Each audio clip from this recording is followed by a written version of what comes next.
Series ama movie ambazo zinahusisha masuala ya usalama taifa, ama umeangalia live kabisa taarifa ya habari, au umeenda katika concept unakuta wale watu ambao wanahusika na usalama, iwe ni bodyguard ama watu wa usalama taifa, kama kwenye movie itakuwa ni Secret Service, itakuwa ni CIA ama FBI, huwa wanavaa earpiece kama hizi ambazo zinaitwa surveillance earpiece. Hizi ni kwa ajili ya usalama zaidi, kwa ajili ya kucommunicate wao wenyewe kwa wenyewe, kwa ajili ya kupeana habari. Sasa umesha kujiuliza kwa nini wanavaa earpiece za design hii, lakini pia zinafanyaje kazi?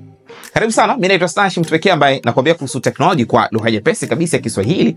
#nguvu tunasema Tech ni Swahili. Hakisha tayari umesubscribe katika YouTube channel yangu ili kwa kwanza kila siku pokea notifications za habari kutokea kwangu. Sasa bwana, usikae tunakusema ya kwamba wewe ni mtu wa system. Watu wa system ni sisi wenyewe. Unaona jinsi ambavyo na represent hapa. Nina earpiece yangu vizuri kabisa, usalama unaendelea kama kawaida. Sasa jinsi ambavyo zimetengenezwa hizi earpiece ipo katika mfumo tofauti. Kuna ambazo ni 2 wire na nyingine ambayo ni single wire. Hii ambayo mimi niko nayo hapa ni 2 wire, ambayo yenyewe kuna earpiece ambayo itaingia katika sikio, alafu ina rangi ya transparent. Kuna lock yake ambayo inakuja kubana katika kola nyuma, alafu kuna wire mwingine ambao unashuka na uattach hapa katika kifua kwa ajili ya kuruhusu mic.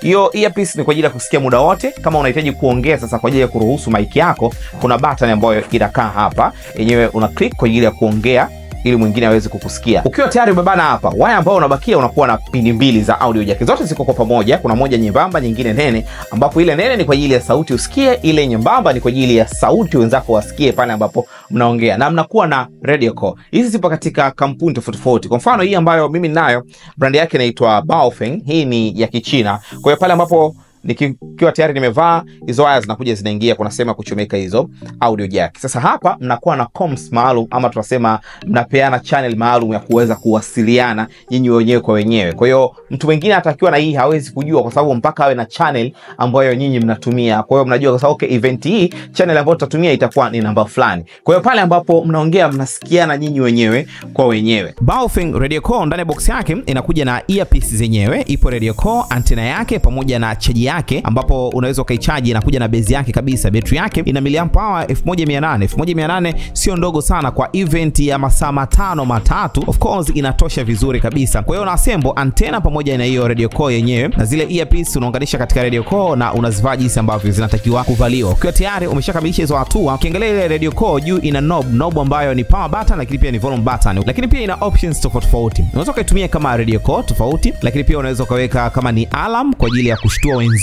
na bado unaweza kusikiliza radio. Kwa mfano kama hapa, hii ni Wasafi 88.9 Wasafi FM, nilikuwa nasikiliza hapa. Kwa hiyo ukiwa umevaa zile earpiece bado una uwezo wa kuwa unasikiliza radio, lakini ikitokea unahitaji kuongea, ukibonyeza tu ile button ya kuongea, radio itakata, itarudi katika comms ya communication. Kuna mtu ambaye labda ni msanii mkubwa maarufu, una bodyguard wako, unataka uwape hizi radio call ambazo watakuwa na comms zao, wanasiliana wenyewe kwa wenyewe, unaweza ukazinunua tena kwa price ambayo ni affordable sana. Lakini pia viongozi wa dini, kuna wale watu ambao makanisa yao ni makubwa, wana watu wa ulinzi kabisa, watu wote mashuhuri ambao wanahitaji ulinzi kwenye kiwango kikubwa, hiki ni kitu ambacho unatakiwa kuwa nacho. Na uzuri zaidi ni kwamba inapatikana kwa price ambayo ni affordable sana. Na nimesikia kuna mtu ambaye yupo hapa Tanzania na anazo, nitakuwekea contact zake ili uweze kucommunicate naye kama unazihitaji, na anaziuza kwa price ambayo ni affordable sana. Moja kati ya kitu kimoja kizuri sana.